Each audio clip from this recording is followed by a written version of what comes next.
welcome to another episode of Scott Reads Comics. Today I'm going to cover The Savage Sword of Conan, the Essential Edition, Volume 16, published by Dark Horse Comics in 2014.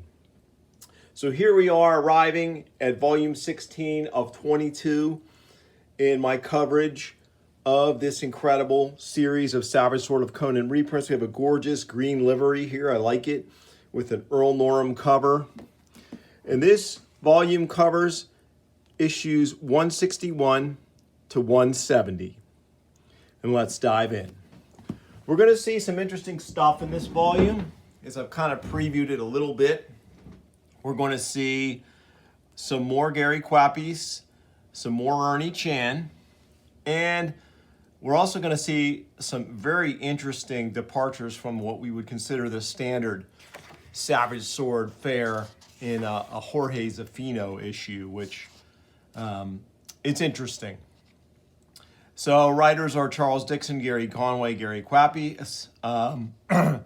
Pencils, Gary Quappies, Mike Doherty, Jorge Zafino, Ernie Chan. Inks, Chan, Quappies, Zafino, Mark Pacella, and Pat Redding. So really, for a volume of this size, not a ton of different contributors for the interiors. And of course, Earl Norham did our cover there. And so let's dive in. Call of the Howling Shadows, issue 161, story by Charles Dixon, Gary Quappies pencils, Mark Pacella inks, lettering Diana Albers, cover art by Ovi, who we don't see a lot of.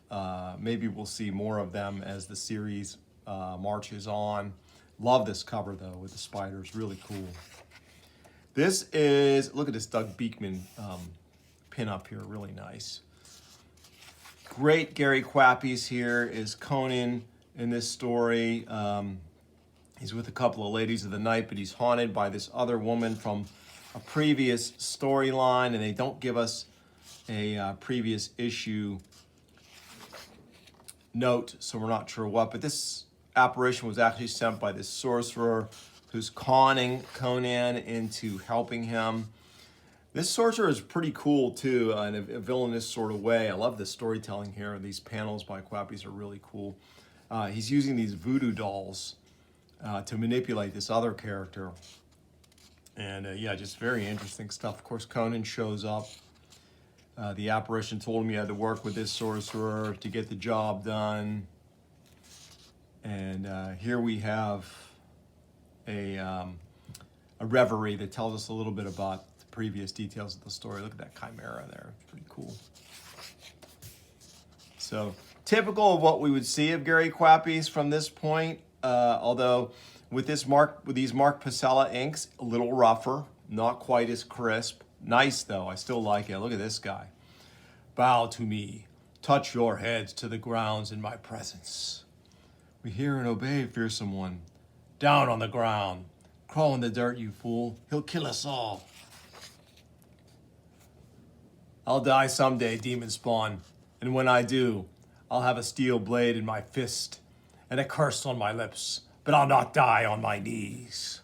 Really great repartee between Conan and the demon spawn. Grudging respect for Conan here. Ugh.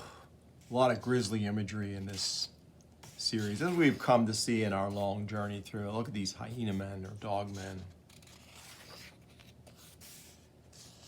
Still early, we haven't seen the apes yet. Yeah, very cool. All the hallmarks of Gary Quappies appear in this story. Look at this. We get of course, wouldn't be a Gary Quappies story without some grand street scene, and this one is like something out of Hieronymus Bosch or something. Just crazy, disturbing imagery here. Oh my. Yeah, this is absolutely freakish stuff. There's a lot of horror in this particular story for sure.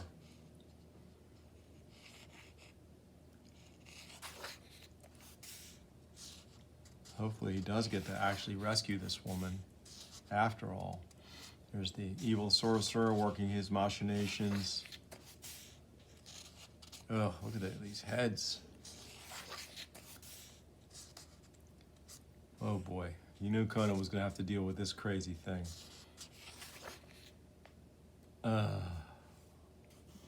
Brutal.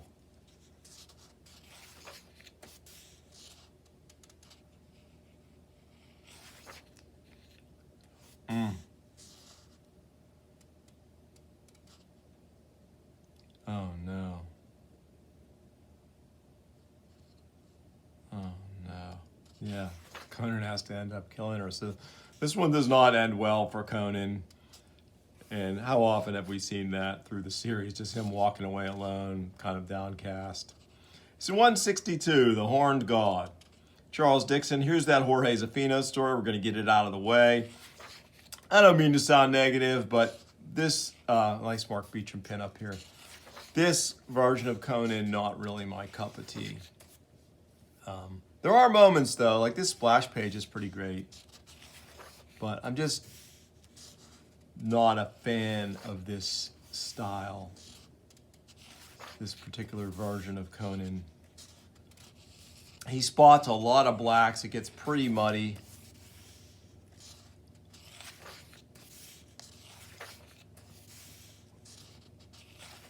And we'll just kind of fly through here. I think folks will get the idea. Interesting. They were always, periodically, they were bringing new talent in. And he definitely was a newer talent, at least for the American audience at this time. And trying them out. This is almost like something you'd see in the modern Savage Sword book, which has been uneven. I like it. I buy it every other month when it comes out, but I will say the quality of the modern Savage Sword, while I like it, is uneven. Next up, 163, Code of the Wolf. Charles Dixon, Gary Quappies on the story, Gary Quappies pencils, Pat Redding inks. I like the Pat Redding inks over the Mark Pasella inks on this story. For Gary Quappies. I think Pat Redding's the better of the two inkers between him and Pasella. I'm still deciding whether I like Redding more than Ernie Chan on Gary Quappies, because Ernie Chan does tend to overpower the Gary Quappies pencils.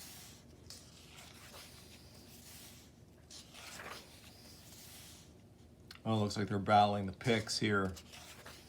Very much a Fort Apache kind of thing going on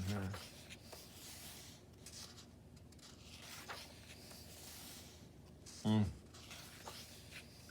Mostly human foes in this story, which is cool. Conan and this war dog, really great.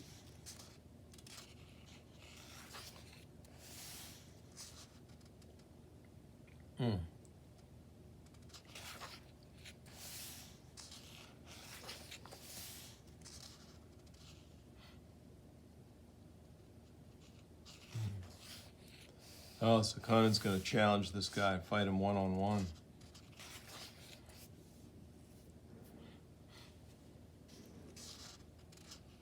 Nice duel here. Oh. Join us, Conan.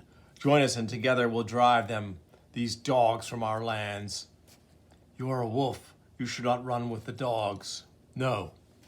Then die with the hounds. Ugh. You cannot stand against time. Even a wolf must know that. So these guys weren't picks. They were some kind of other, like, wild tribesmen of some sort. Good story. I like that. Next up, 164, The Slithering God. Dixon on the story. Chan on the art. Albers on the letters. More Oral Durham covers. Nice Dave Simons pin up here. Yeah, and this is vintage Ernie Chan. Look at this double page spread. Wow. Yeah. It's like anytime I'm paging or reading through one of these volumes and I come upon an all Ernie Chan story, it's kind of like visiting an old friend. Like, you know, you're familiar with them. It's comfortable, reliable. That's Ernie Chan to me. I just don't think there's another artist who takes as full advantage of this black and white medium as Chan did when it comes to these Savage Sword stories.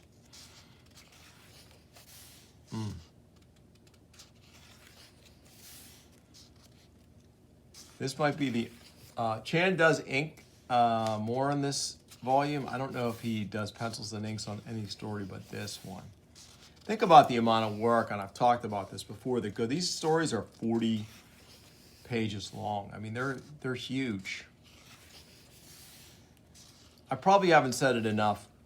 I wish the letter pages, the Sword and Scroll letter pages were in here. It would have been awesome, because to get the full Savage Sword, those letter columns were incredibly lively, and they came at the beginning of the book, which I loved.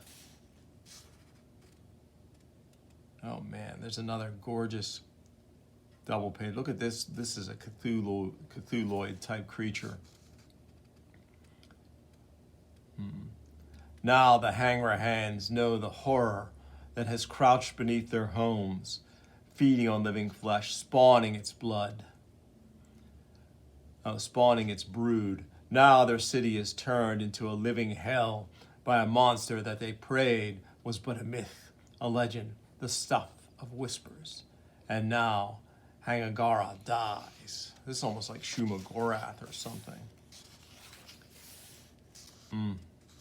Look at this great perspective shot here with Conan and this woman from miles away on this promontory watching the city be destroyed.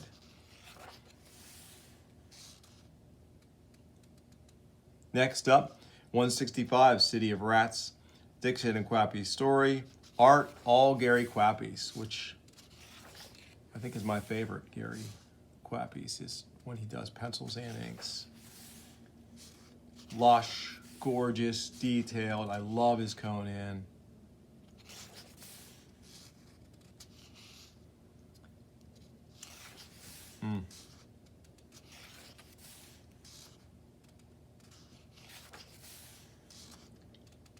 Yeah. He's got a little bit of that Timothy Bradstreet in him too, especially when it comes with his facial details. Just really nice. This is great.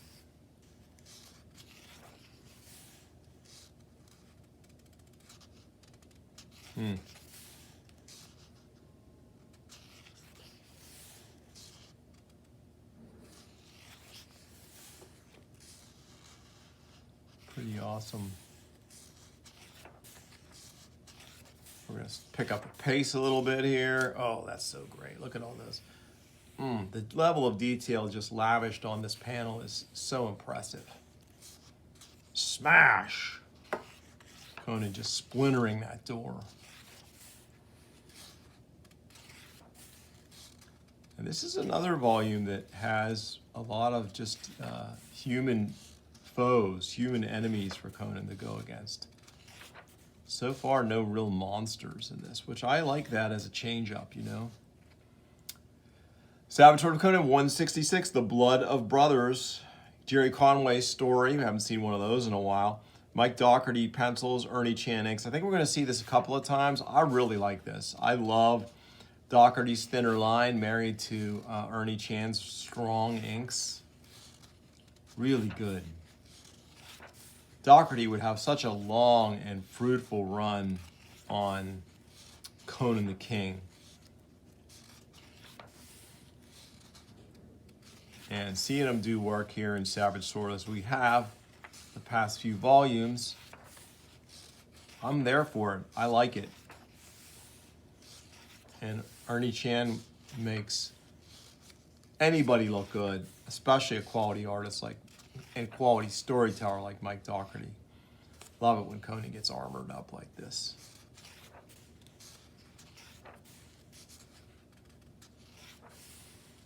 This armor has a very Aztec vibe to it.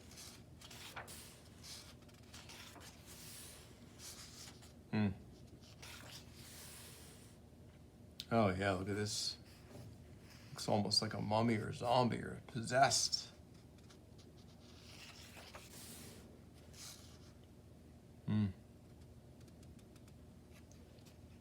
Look at that. Yeah, this action is just second to none.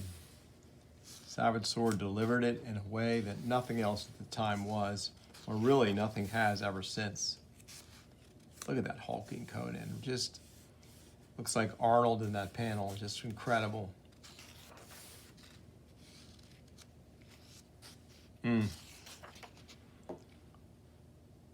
That's all you want, a ship? No, my new Lord Inca.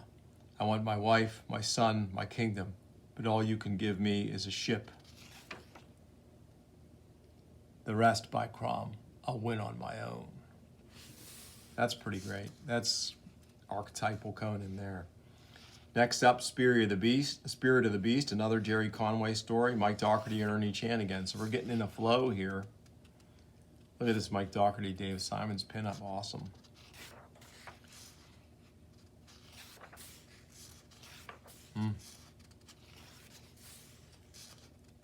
So we have some continuity from the previous story. This is the boat that they had left on at the end of the previous story. And this guy I recognize from the previous story. So it wasn't always the case in Savage Sword that you got that continuity between issues, but here we have it. Oh. Uh-oh. Oh, yeah, wow, look at that thing. That's awesome, like a cave bear. You know Conan's gonna tangle with that. He's already horribly burned it.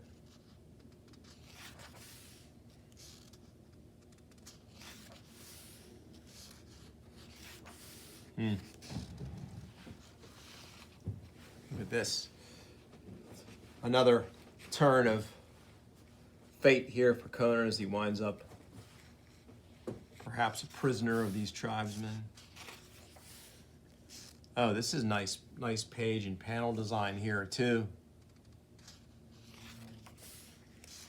Very cool.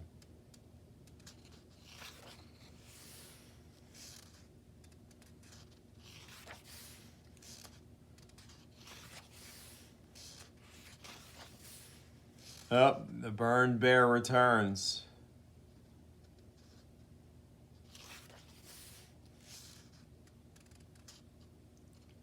Ah, here he is invoking his totem, Amra, the lion.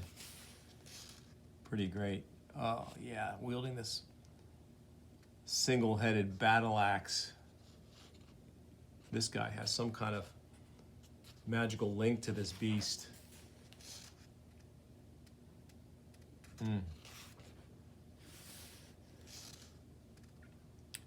Now there's our third Conway, Dougherty, Chan team up here.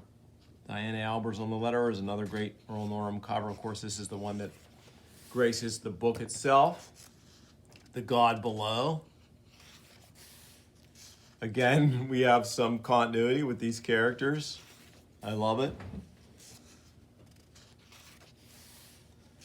It's unusual for a companion of Conan, not that well known, to last this number of issues, but it's pretty great. I like it. Look at this giant walrus.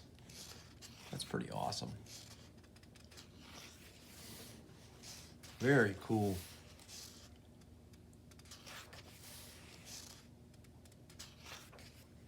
Oh yeah, look at this. The god sleeps. Looks like a giant blue whale. The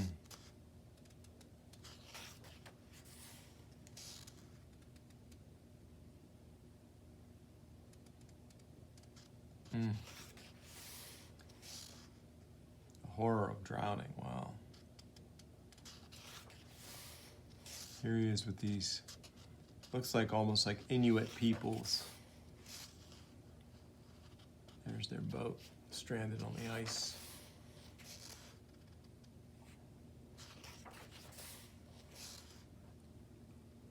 His buddy survived so far.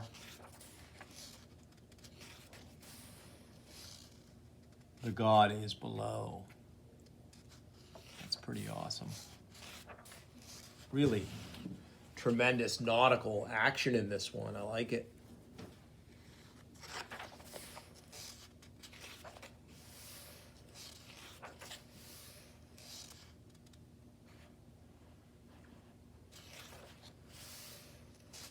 Mitra.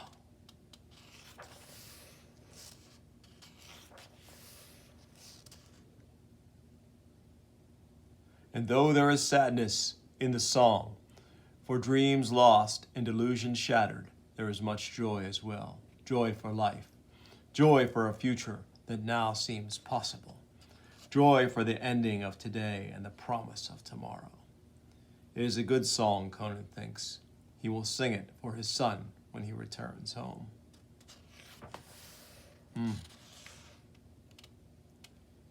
Here it is, Jerry Conway, Mike Dougherty, and Ernie Chan again, 169. Brothers of the Skull. Fred Carrillo here on this pinup.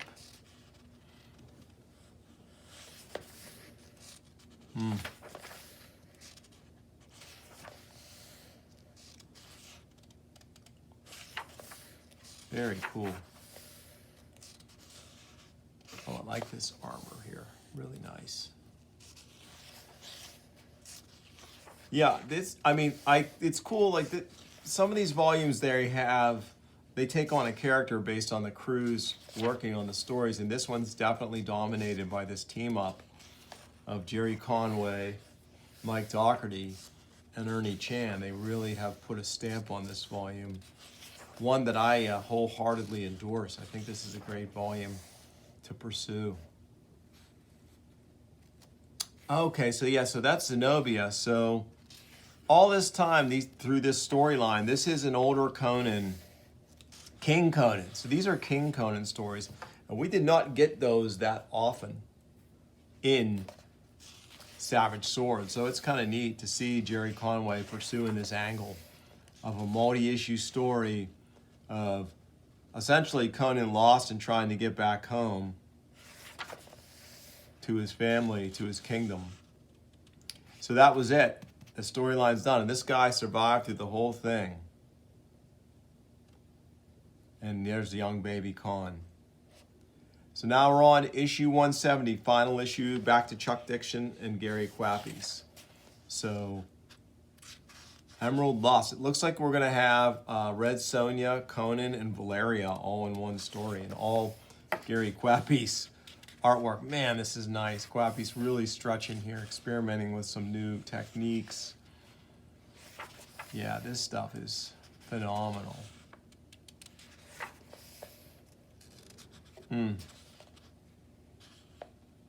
Yep, that's definitely Valeria. I love the hair, too. What are we going to see? Here it is. Is this Red Sonja?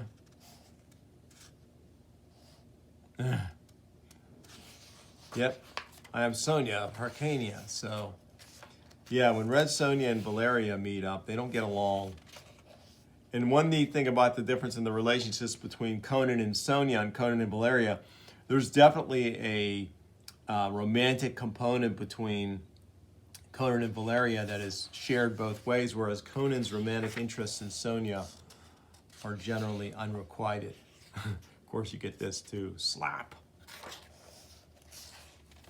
Great way to end this volume with this cool nautical story. Oh, look at that. Really cool. Look at the orca there. And Gary, so talented, so capable of drawing just about anything.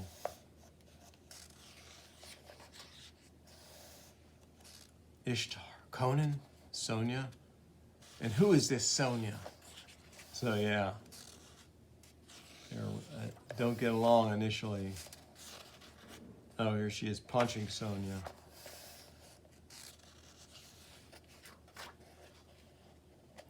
Oof. We'll just fly through to the end here and call this volume, I would say, if you're not a completist and you're just looking for a random volume of this to get, and you see it on eBay for a cheap price, well worth it, I think. Fantastic. Savage Sword of Conan, Dark Horse Essential Edition, Volume 16. I hope you enjoyed it. I sure did. If you did enjoy it, please like and subscribe. Tell your friends. I'll bring you more soon on Scott Reads Comics. Thanks for watching.